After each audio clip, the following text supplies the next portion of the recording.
Welcome everybody. I'm really happy to have you here tonight for the first art talk at school again after 2 years of Zoom meetings and Corona pause, let's say. And it's my big pleasure to welcome tonight Zilla Leutenegger. I'm Gabrielle Schad. I work for the Department of Fine Arts, who hosts these talks as well, this talk series.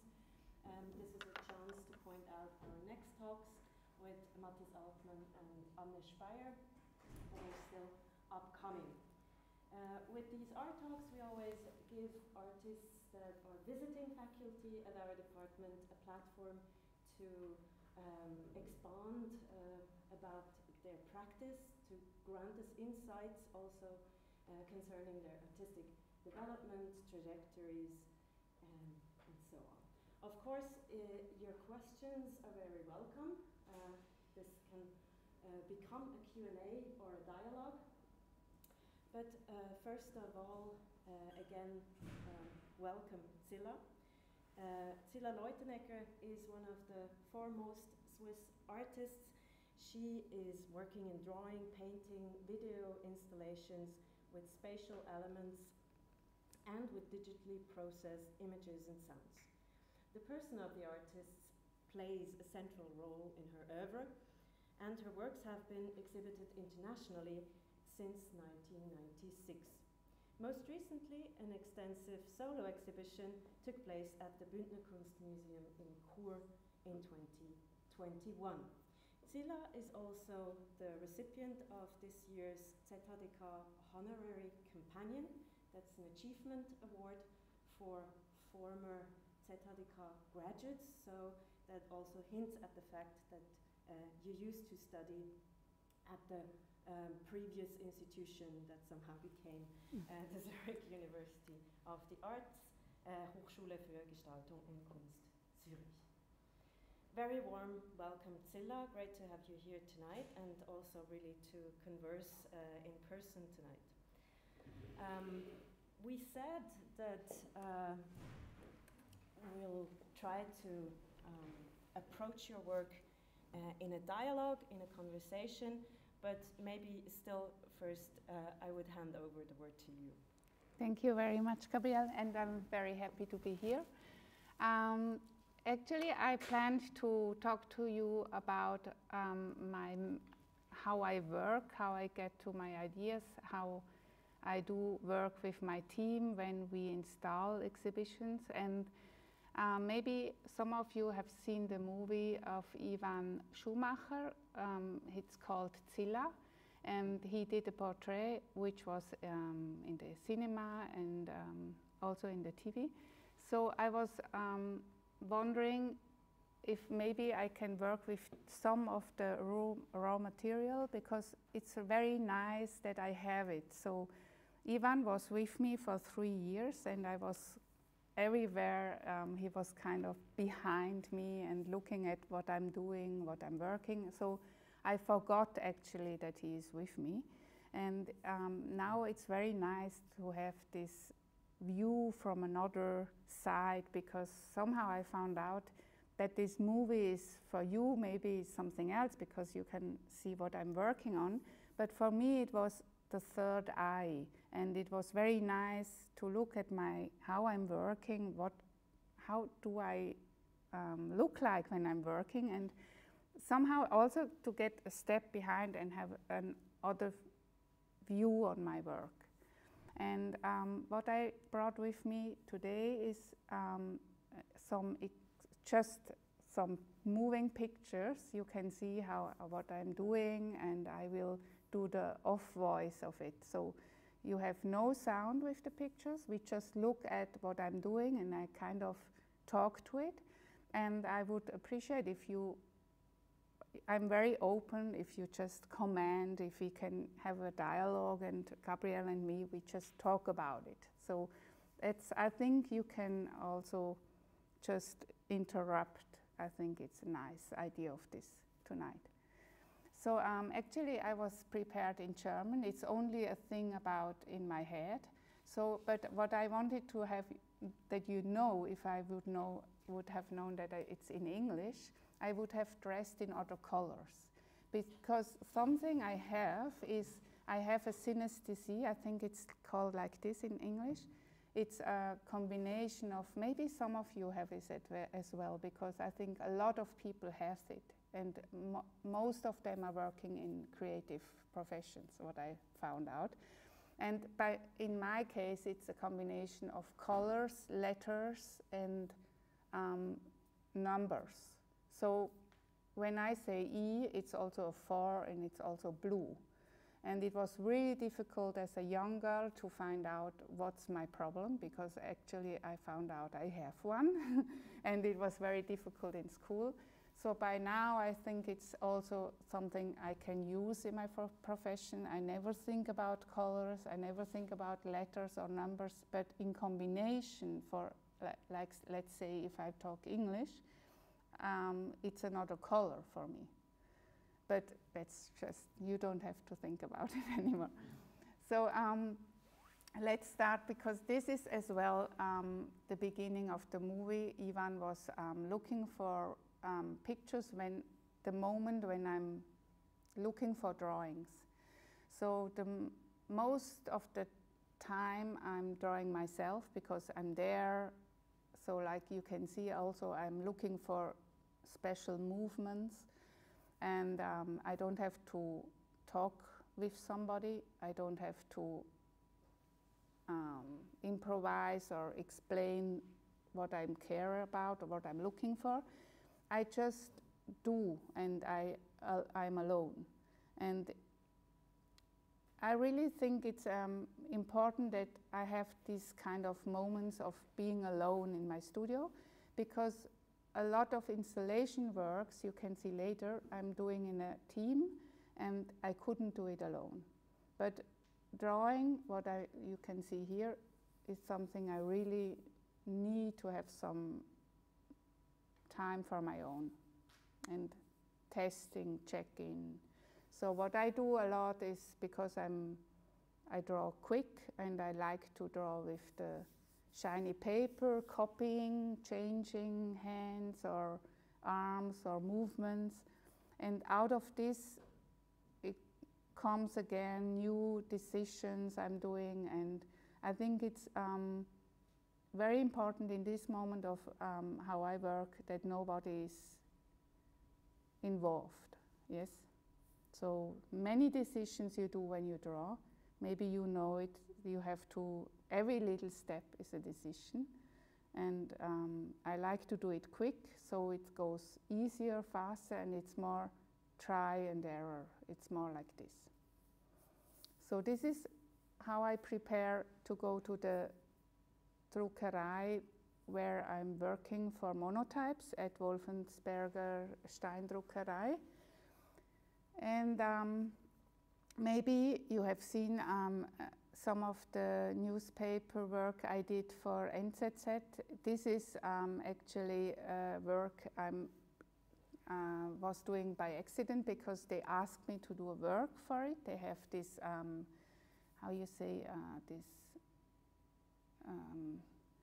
idea of that they give one page to one artist, and then you have a carte blanche. And I was not listening really good, like I did not listening to you that everything is in English, so that's something I know about me. And then I was just running into this work.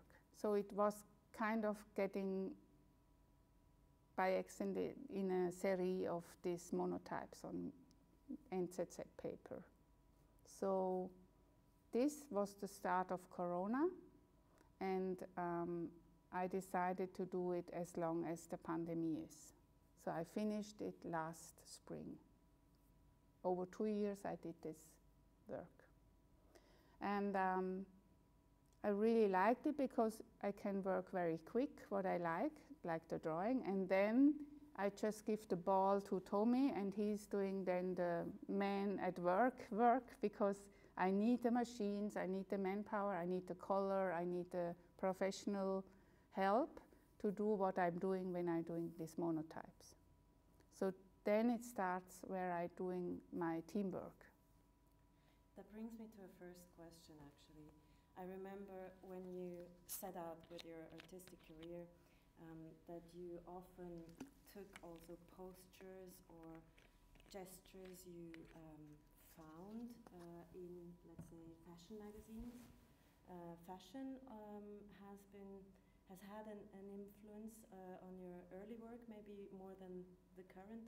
Maybe you can tell us more about that. But this kind of almost editorial work, and then also overlay of different spaces that we see here going on with a newspaper agency approaching you as someone who thinks a lot spatially in her work. Well, yeah, how would you bring these things together, or can you tell us a little more about this almost editorial process that you've been involved, if I'm not mistaken, ever since? Yes, maybe it's, I was talking about this moment of being alone when I do all these decisions, and I think it's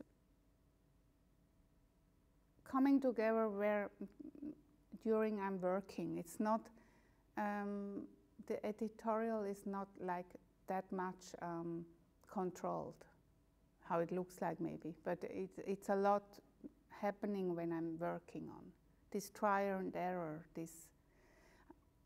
Was this a kind of, because what we see now is this sgraffito is a work how I could start drawing outside, and it was it's a very old technique, and I took it over. For example, in this case, I was looking for how can a drawing be outside, and then I came together with Zoller. We can see him in the back, and he is coming from this kind of technical know-how and was explaining me how I could do it.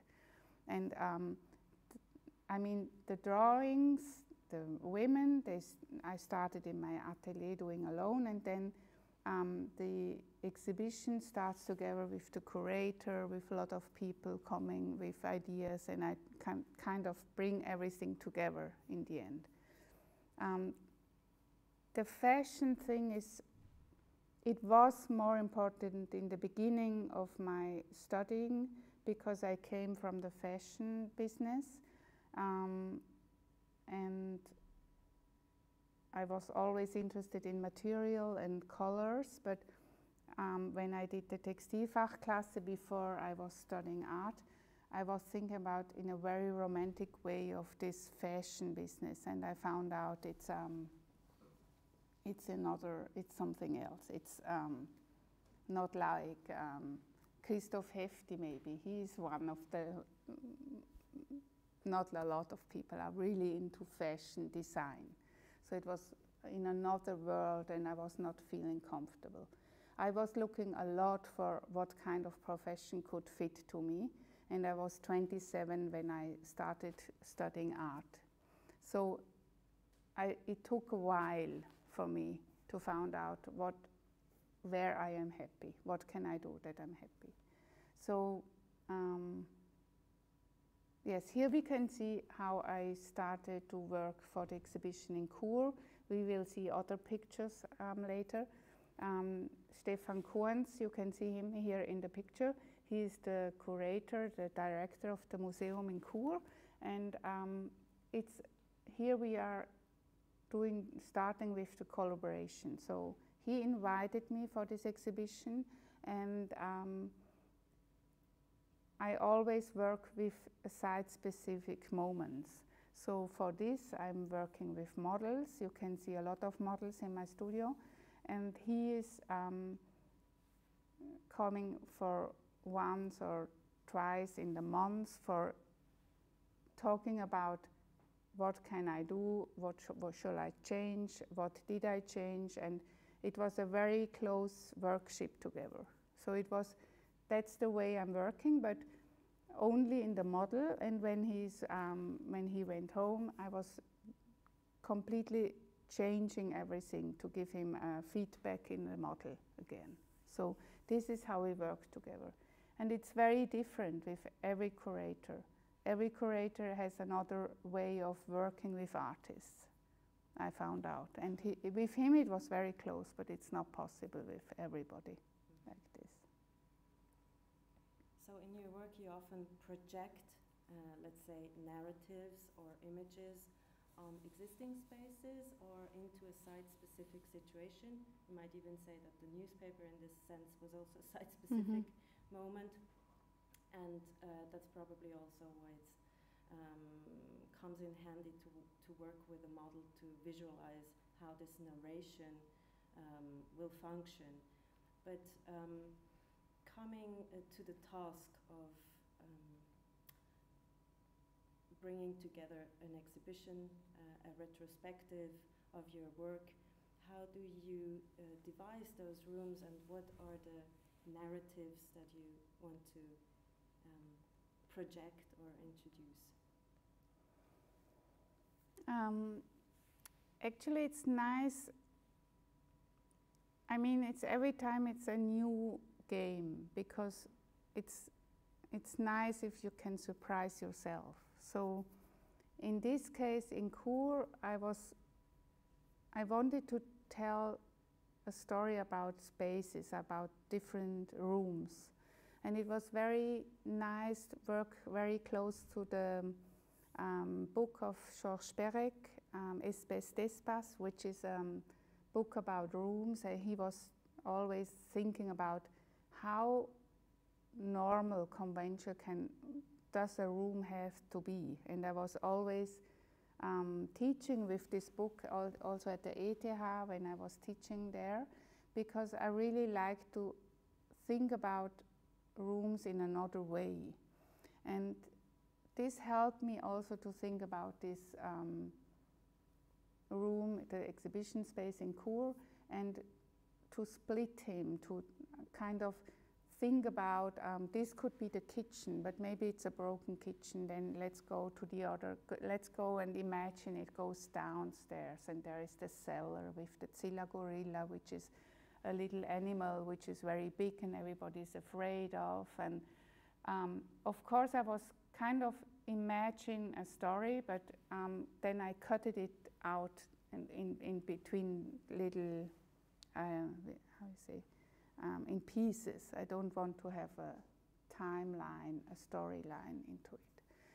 And all the visits of Stefan in my studio was like, he tried kind of to understand the story, bring it together, and I splitted it up again. So this was how we worked with it. And what was the question, actually? Yeah, I think you're answering okay. it quite all right. Also, I would highlight that you often, not exclusively, bring in domestic situations into more public exhibition locations, for example, so that a private and intimate space is somehow projected into public space. That's one way that I know your work. Another strategy, if you will, is expanding the existing situation into something really fictitious, like happening on the moon or somewhere completely different. Could you tell us a little more about these two threads running through your work? Yes, maybe it's not so far apart from each other, because I think it's about this story about the Zilla gorilla in the cellar, for example. I think everybody knows a little bit about this dangerous ideas of what can be in the cellar when I'm going down there in the darkness. So this is about fantasy, but also inspired from these kind of pictures which maybe are just an imagination, and coming back to the figure, just me as a person in the room, comparing to the chair or the table or the books around me. It's not that far away, I think, these two kind of rooms for me. It's more about that I'm telling you look, this is right now reality, because this is the exhibition and everything is real, because if not you couldn't see it. But for this moment, yes, we have Zilla Gorilla in the cellar, we do have a living room which is everything seems to be fine, except a shadow maybe, it's only a shadow and not a real person. And it's about the, what is the word for Behauptung? It's claim. It's, yes, it's about, more about this, look, just believe it because you can see it somehow. That's for me an important point. And of course I'm interested in figure, in like this, for example, we do these very big monotypes here. For me it's important that it's not an abstract painting, more it's a window and you look into a kitchen, for example. And I'm very much in this figurative drawing or painting world, and I like if there is a very small barrier in between the third and the second dimension, so it's coming together. It's a play about this. But right now I had an exhibition in Schaffhausen, and I was a bit suffering about these moments of when I found out that I couldn't really hold it out, this feeling of when it's getting too funny, you know, it matches, so it's like an effect which I was already, I have done it, I was not interested in it anymore. And this is some very difficult point of making art, if you find out that you have seen this moment already, so you have to go on and you have to go further. And this is a very difficult moment when the exhibition is here already and you are far away from it.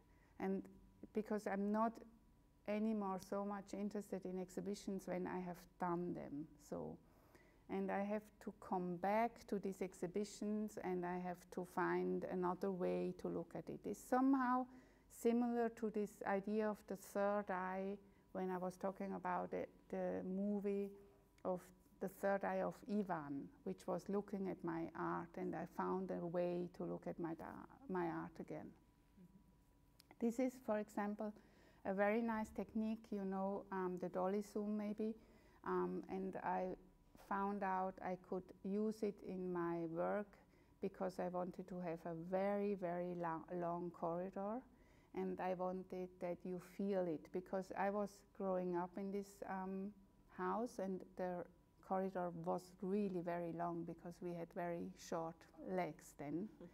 And I wanted to have this feeling back, so I found out about this technique. So no, I think I cut it out, but I wanted to have this feeling of going and going and going and not really ending in the end of the corridor. So this was very nice to find out that there is a technique existing and I can use it.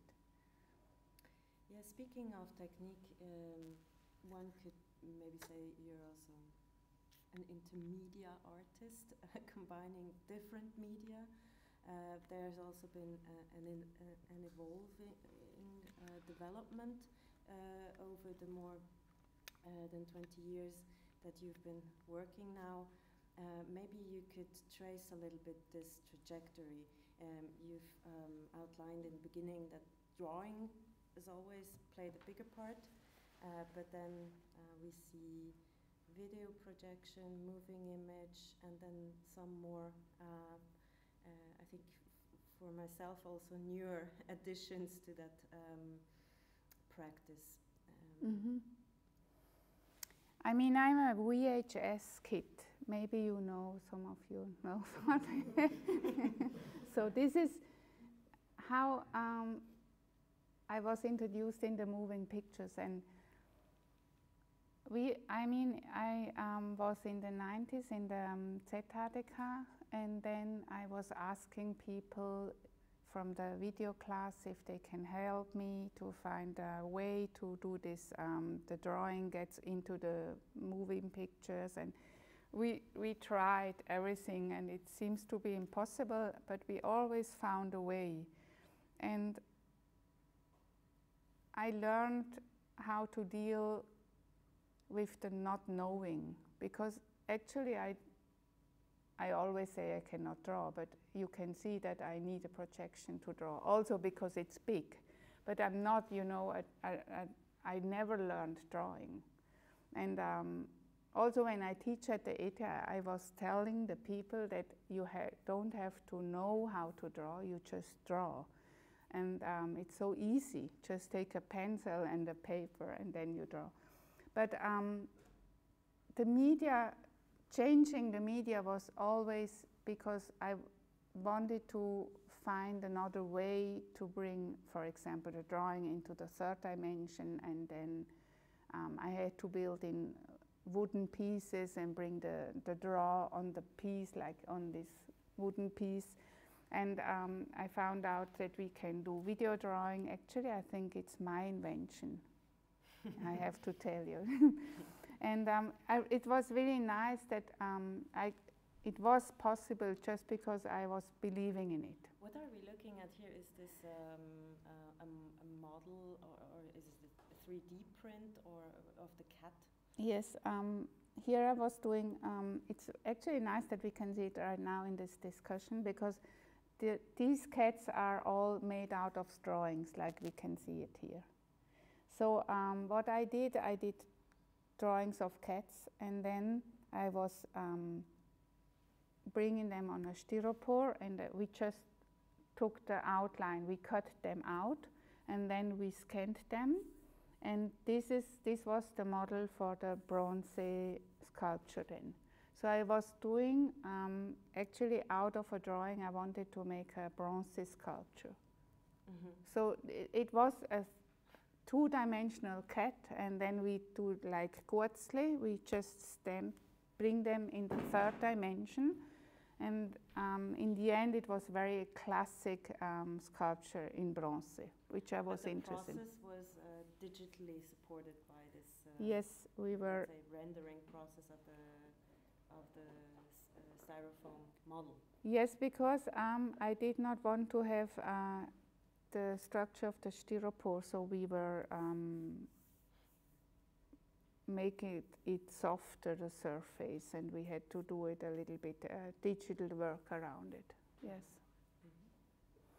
Mm-hmm. And the cats, like here, they were like just, for me still they are drawings, but they're standing in the third dimension. Mm-hmm. They're standing in the room. And as we see piano delivered now, it's probably, since we're looking at this moving image documentary, without sound, worthy to mention that often sound can also play a role in your installation pieces. Yes.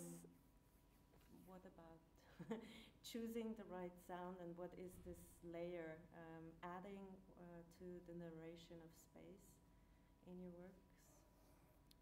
Yes, because I was starting with video. You have always a soundtrack, and it's important to decide if the video is without or with sound, because it's a possibility, and you decide in this way if you need a sound. And my first video work is Pour Elise, and I was playing piano on a table like here, and I was imagining only that I play Elise. I'm not playing piano actually. So this was my first work, and actually also by accident I had this shirt on with the Helly Hansen stripes, and my teachers were like, wow, this is nice that you, the Taste, what is the keys are not on the table but on my shirt. And then it was really by accident actually. I was thinking about this picture and this, the changement of the types, and the sound was very important. So, and the sound from this point on, also was important to have moods, different moods in the room, because I'm talking about moods, and of course the sound is as well a space. And here was always important that the pianos are only playing if somebody is entering and you have somebody next to it. This is interesting about when we're talking about sound, and I'm sure this is a ghost on it. That's why he's going now. Yeah, it's check it also, out. Interesting, the first thing you remarked when stepping into that room, that there was this strange sound that we don't know but really don't you where it is coming from. It is present at different in different spaces within the school building. It's maybe haunted, but yeah. But it is interesting that when we were talking about sound, that is right now. Okay. But then also you sometimes pick up on songs, or someone sings, or is on some existing melody. How do you choose these, I don't know, fragments from our surrounding popular culture? Yes, one thing is that Zilla always wanted to be something, pretend to be a ballerina. So it's Zilla Nina Ballerina. I was never dancing ballet, but I was dancing for this work, ballet. And then, of course, I wanted to be singer as well. And I had a band for one night. And then we were doing a CD, and we were giving concerts. And I really enjoyed it, but I think I was the only one. Really enjoyed. But so these were these kind of songs coming out of it, and then I have, like, for example, Rachmaninoff is. I have seen the Helfgott. I have seen this is a very, very important play, and I wanted to do Rachmaninoff just for this one piece. And then I was practicing piano, an intro of Rachmaninoff, which is not so difficult. And then it gets very, very complicated. But the first 3 minutes I was studying, and then I was playing it for one work, Stoneway. And this is how it's a difficult question, because it is actually always connected to a reason, and it's always connected. I cannot say it in general, so it's more that I needed to have sound, and I was very interested in this piano piece, which is so complicated that people get mad if wanted to play it. So I wanted to try just the beginning. Mm-hmm. So let's say these musical pieces that you pick up upon have always a specific story that is not necessarily something your viewers need to know, but for you it gives you the motivation to pick this specific piece and insert it in a specific situation. Yes, like, for example, The Man in the Moon. Mm-hmm. That's one yes. I was thinking of, because we just recently saw it at the gallery. Yes, so Peter Kirchmann, 30 years. Yes, and I did it 2001, and it is Spiel mir das Lied vom Tod. It is, I mean, I'm peeing on the moon, and it's a very dominant gesture, and I wanted to, I mean, it's my moon in that moment, because I'm peeing, and I'm kind of do this very easy and classic thing of saying this is my territorium. And it's also about this, it's difficult to say this now today, but it's about this man behavior of saying, look, this is all mine. And it's kind of this Western man being, which I kind of like, this lightness of this, it's so nobody asked it why. It's like this, all this music is very, for me it's very this kind of, look, this is all mine. And I'm also, because it's this Pfeifen.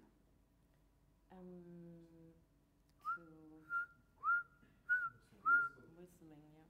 Yes, so my father was always doing this. So for me it's always like this, it's a very relaxing moment actually for me. Yeah, in this very short introduction, I mentioned that you often center around the figure of the artist, but then also maybe you work against gender roles or explore different projected identities, also maybe of the woman artist. Could one say that, or would that go too far? It depends the context. Now it's because the Man in the Moon I did 2000, yes, and I was not so much into these gender questions like we are today. But of course I mean I am a woman, and because I'm working with me, it's a woman in the moon, but I was playing with this, the Man in the Moon.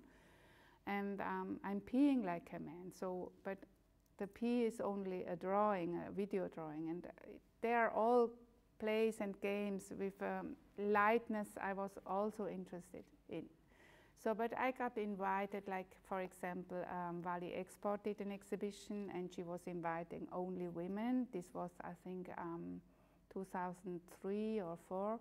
And then the Man in the Moon was very, okay, in this context it makes sense, but also I was a little bit feeling pushed in a corner because I don't want to be this only women shows. And so it was a beginning, and it was interesting discussions also with, I mean, Wally Export for me, it was like, she's like, wow, she's queen, she's what she did with Weiber and everything. I mean, that's why also why I can do my art like I do it now, because of women like her. So I was very impressed that she was inviting me with this work. And then,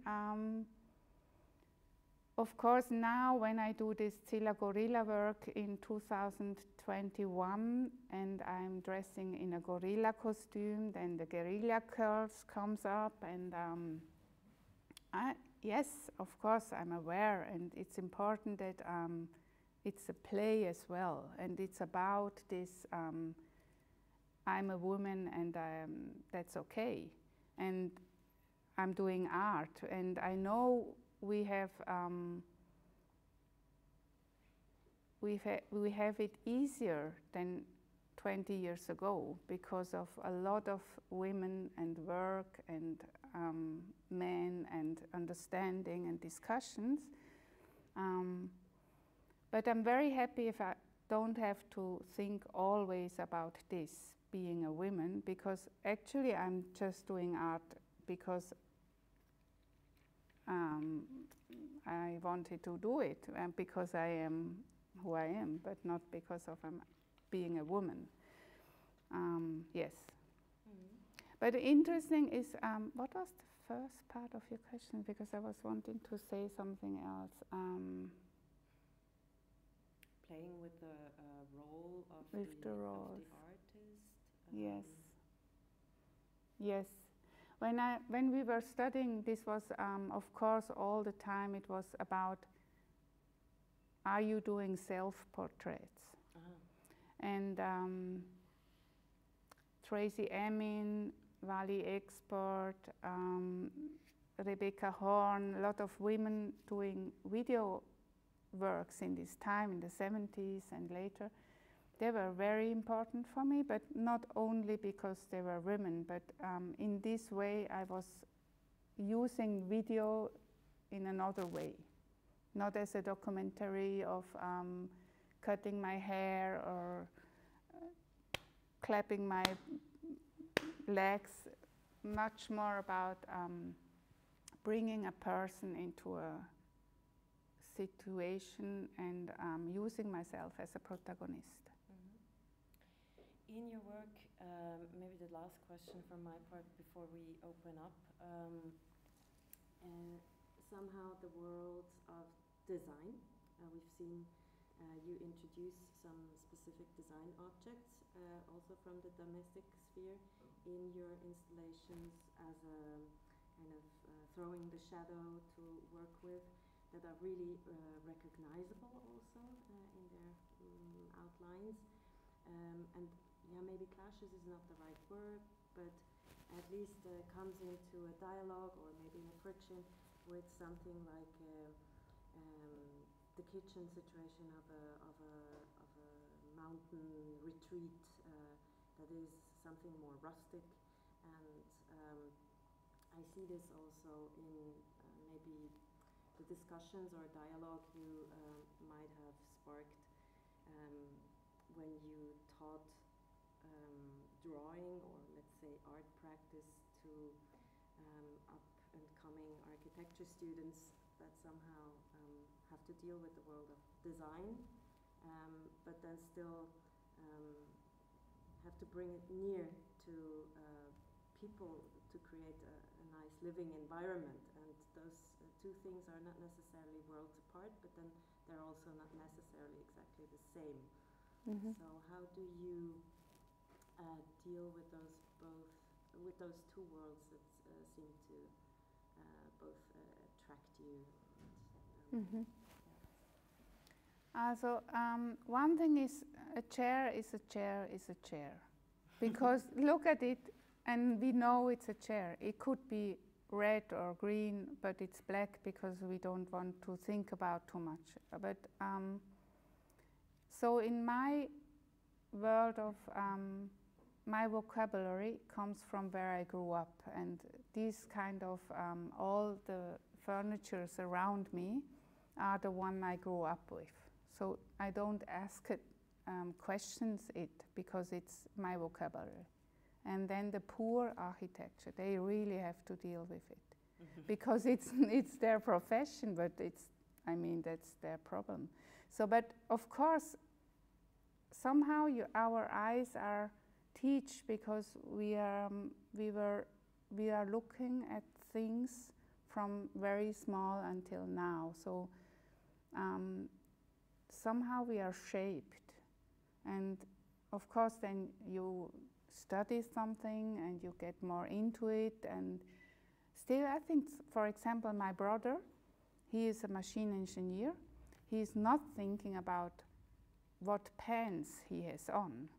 But of course he has pants on just because he does not want to auffallen and everybody, so he has no skirt on, for example.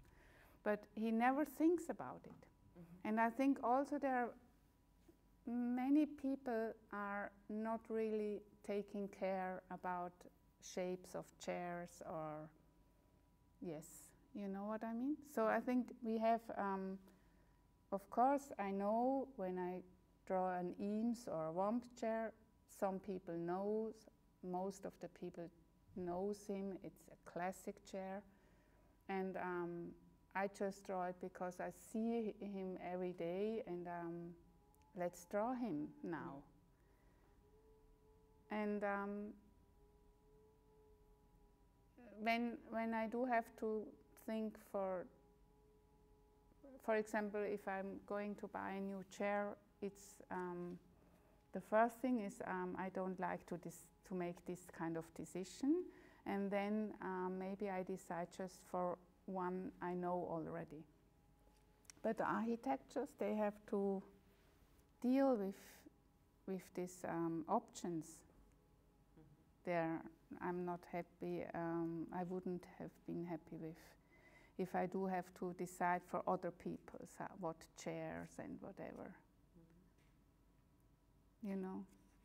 Maybe that's a good point to open it up to the public, even though it's always been open, but you haven't raised your voice so far or interrupted. So please join this discussion, and I think Zilla is really eager to answer also your questions or remarks.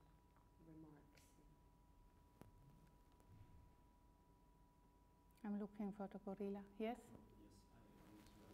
I need to ask, do you start with an idea and find a motive, or do you have a motive and build an idea out of it? Again, what was first? If I have the motif and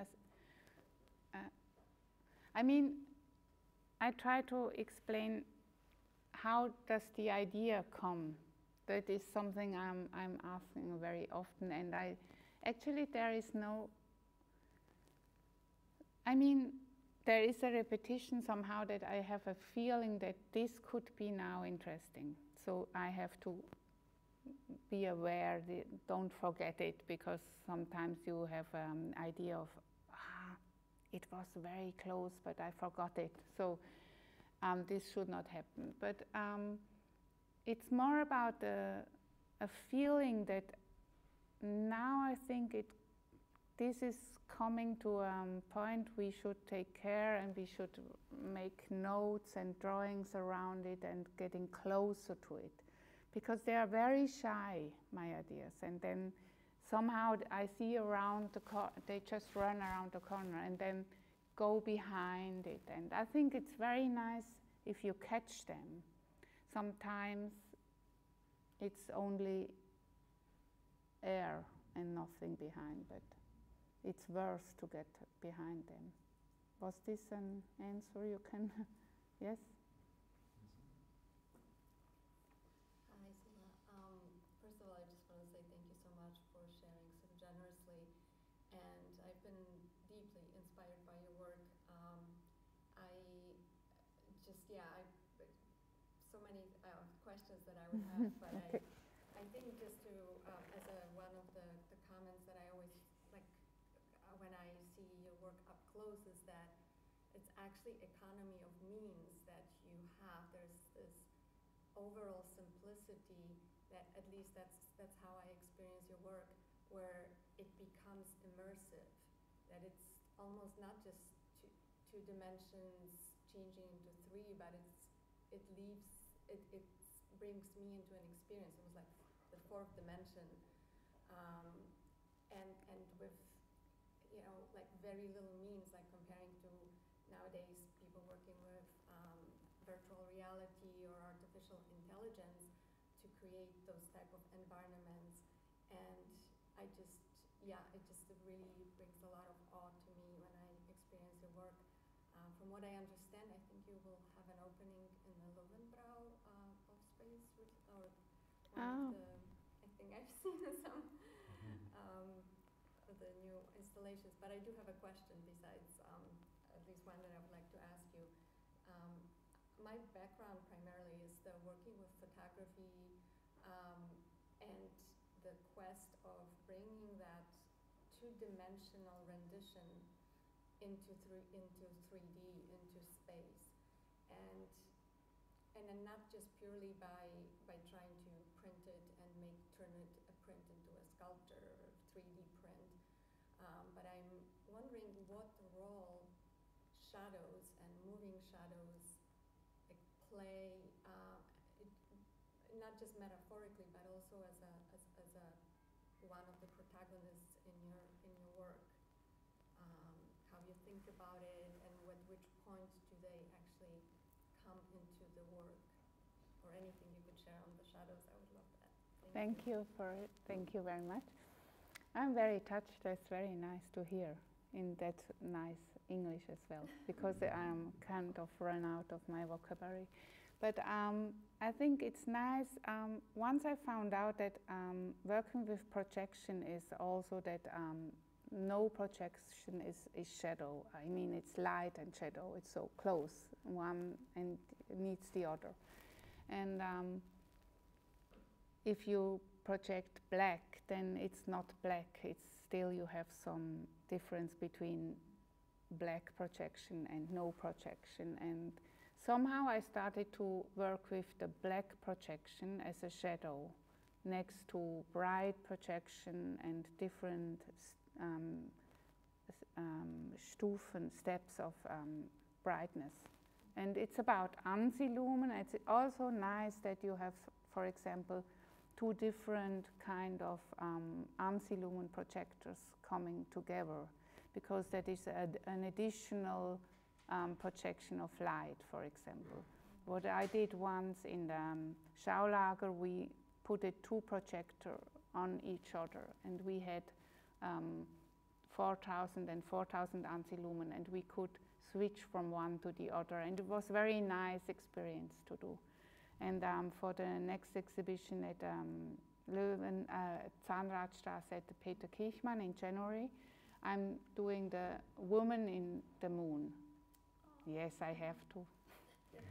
And she is crossing the moon, and actually then you have two projections coming together. Right now we are doing these tests, and for this I'm working in a white cube and also in a black cube, so to find out what will be the good projection light and color, and yes. And the one in the Löwenbräu is Verein für Originalgrafik. They moved to Löwenbräu now, and this is the opening is on the 11th. Mm-hmm. Mm-hmm. Yeah, looking forward. So see you there. Nice.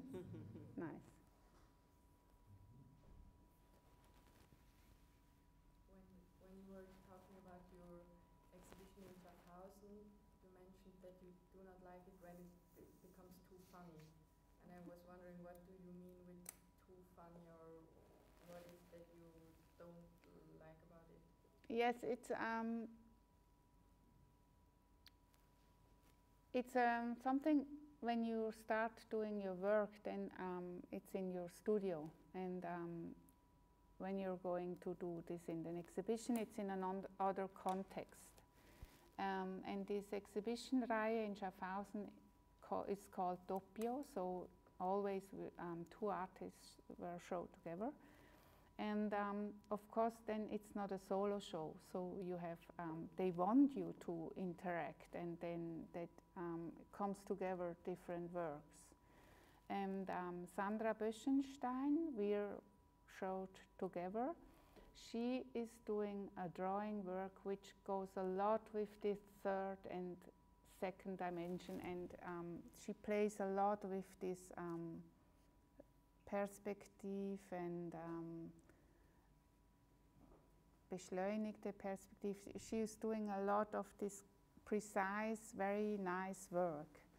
But it felt, I was ashamed, because I was like, I did not want to get too close, you know, to this, because I have this kind of parts in my work. Sometimes it has to be very precise, that the light is exactly where the drawing stops, and I did not want to have it. I was really feeling uncomfortable if it's getting too close. And the curator, he was very interested in this combination, of course, because it's his nature that he wants to bring this together. And so I was kind of feeling like, okay, I have to go in the other direction. And I was drawing very big and very not precise. And about this funny thing is when you can see, you do this phenomena things, you know, it can happen that, look at it, the light is coming out of the lamp, and it's flickering, it looks like a candle, but it's not, and it depends a lot the context. And I was really feeling that it can be dangerous in another context, so that I have to check it as long as it's possible before I go and exhibit.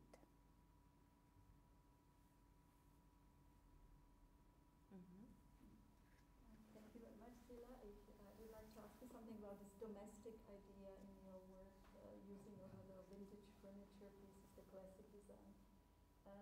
Because I used to use all these kind of references as well, but at one point I kind of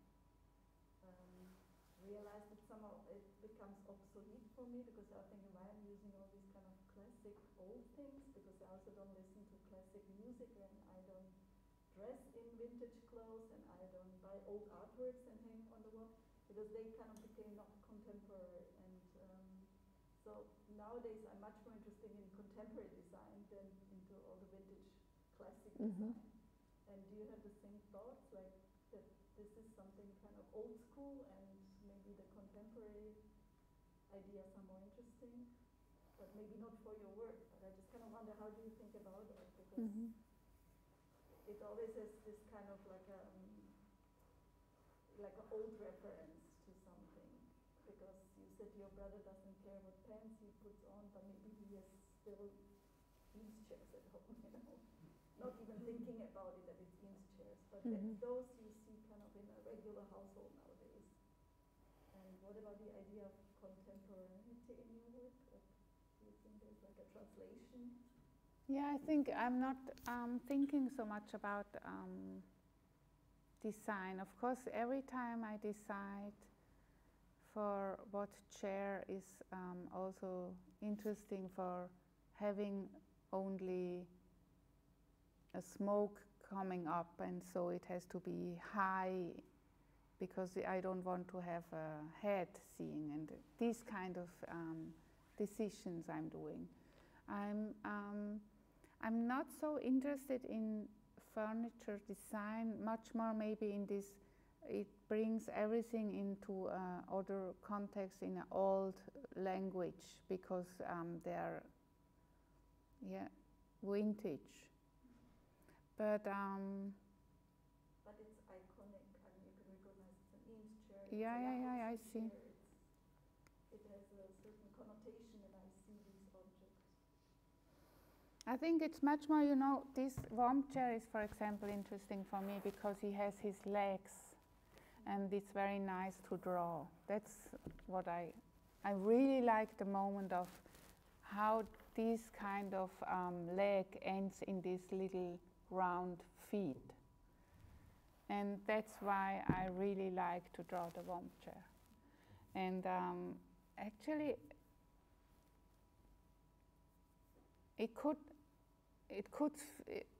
be an idea of thinking more about design, but I think I refuse, because yes, because, for example, this table, nobody knows where it comes from, but I really liked it because it's such an uncomfortable table with this square plate and then the round plate. I have no idea where I found it, actually. It's not, maybe even not existing, but for the melon it was perfect, because the shape of the melon has something very like a knife, like this very horizontal line, and then it's of course round because it's a melon, and then I have this helpless table, and that's about forms I was thinking, not about design, maybe. Was this an answer? Yeah. I have a question about like the Chur installation, for instance. So it's some sort of a broken narrative with kind of pieces that belong to a corner in a way you probably entered the rooms. What's happening afterwards? Do you keep everything, like in terms of, I mean, one question is, what about scale? So are these dimensions variable sometimes? I'm not sure, because sometimes you have like these one, like the candelabra or the cat, they have some sort of like life size, but probably they're chopped. But there is like, one thing is the room you have to apply to, and the other thing is like the dimensions and the projections and so like how variable are these dimensions in general? That's one question. The other question is, you come up with a format or like a size for, let's say, the dancing, the Zilla dancing, that is like produced in the shape of the melon in the Bellele. So what are kind of like elements you keep going, and what are like what's getting dissolved, or where can things go afterwards again? It's also a storage problem.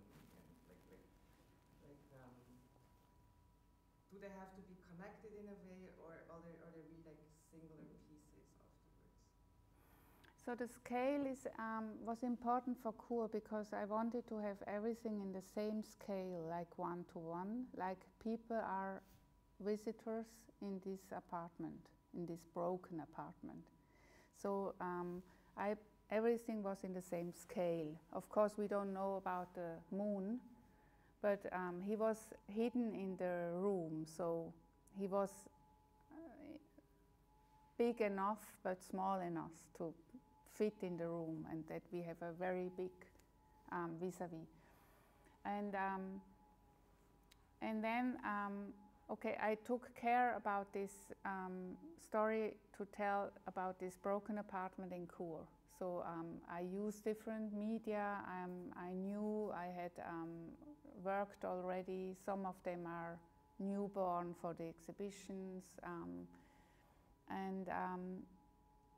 Yes, and it's not that it's finished now with mirrored steel, for example. So because I really liked it to have it, I did it the first one for Bellele, because somehow you have to act in this huge white cube, and I wanted to have a mirrored, and the melon was the meat and the color coming in there. And then the melon goes on, and now I lost it a little bit, and the mirrored, I really still like it, because something happens when you mirror the room and when you see yourself in the work. So I have no recipe, but I think some of the works when I'm continuing working, I was making experience with new materials, with new media, and then I'm thinking about maybe we can use it in these new situations again with another combination. But it's not working all the time. Like I just skipped, for example, an idea I had with glass and mirror and coming together. It's not time yet. It's not born yet. So. So when I see a piece at Stammbau at the fair, it's just because it fits, and there would be 10 pieces that would not fit in that situation. I'm not caring about fairs, because it's kind of, I'm not curating it really, Works are existing, and then they go to art fairs. I'm not doing works for fairs, like. But you have then sort of like, this is the distance for the projector, and it has to be a corner situation that is 5 by 5 meters. Yes, yes. This is defined by you, right? Yes, yes, exactly. And if I would invite you to show a piece here at school, you would give me very specific instructions, or could we try to see how it fits within that specific room that we would have at hand? Yes, there are some conditions coming together with the work, like it has to be this size, it has to be, for example, in a corner, and the projection has to be this big, and if it's possible, then it's size specific, but we can, maybe sometimes it's even a question of scale. For example, I did big installation with a piano, and it was not possible to bring them for an art fair, and then I was ready to do smaller versions. Also because some of the people don't have exhibition spaces at home, and then I shrank them. And you just went closer to the wall. Yes. Exactly. It's a kind of pragmatic solution.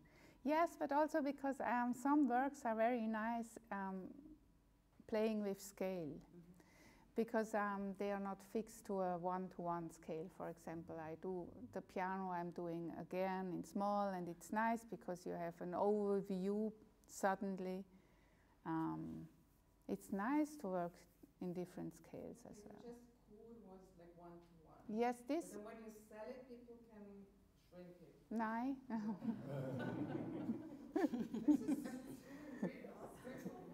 Which one do you want in small? No, I'm kidding. I would have a different price. Yeah. Yeah.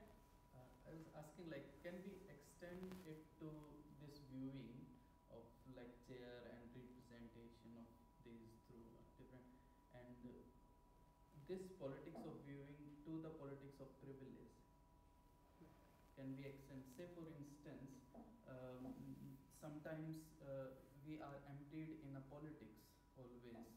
No, say for instance, if somebody is hungry and can't see the moon, and there is a moon, so and if there is a chair and chair comes from somewhere, and where we are drawing on the paper, that paper is from somewhere, and like we are emptied in these politics every day, every life, and this viewing, which is a rapture in itself, which is, but like, which I also appreciate in these viewings and raptures, but these embodied politics.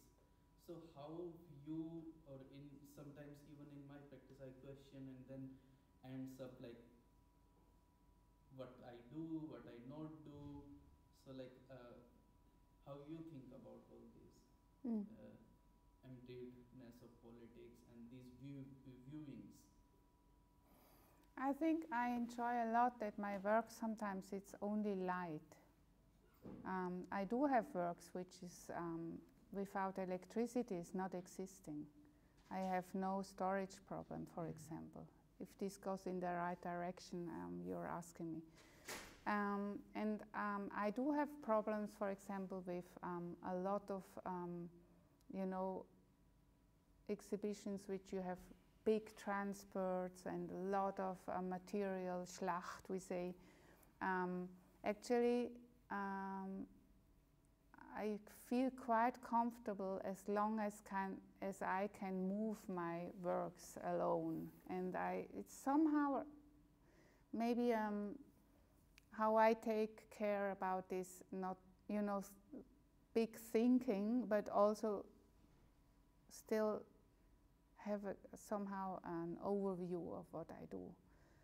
And I have lots of colleagues which have huge pieces of art as well, and I think it's a decision you do by your own. What can you afford, not even in money, also in, yes, what are we producing?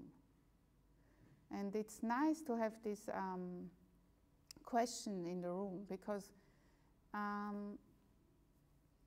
where do I take the right to do art?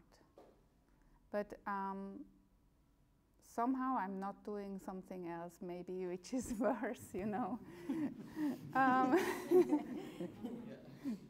Yeah, I don't know. Yeah, I think that's a good, maybe last sentence to round this conversation off, even though there would be many, many more questions to ask. I also brought some of your publications with me, where we can see how you bring the unfolding of the two into three-dimensional space back to a two-dimensional space, although the book can always have more dimensions. That would be something to explore further in a next talk, or maybe people can approach you still after we break this meeting off here. Thank you so much. I can only recall what someone from the audience said already, for sharing so generously and giving us these intimate and personal insights into your practice. Thank you so much. Thank you, Gabriel.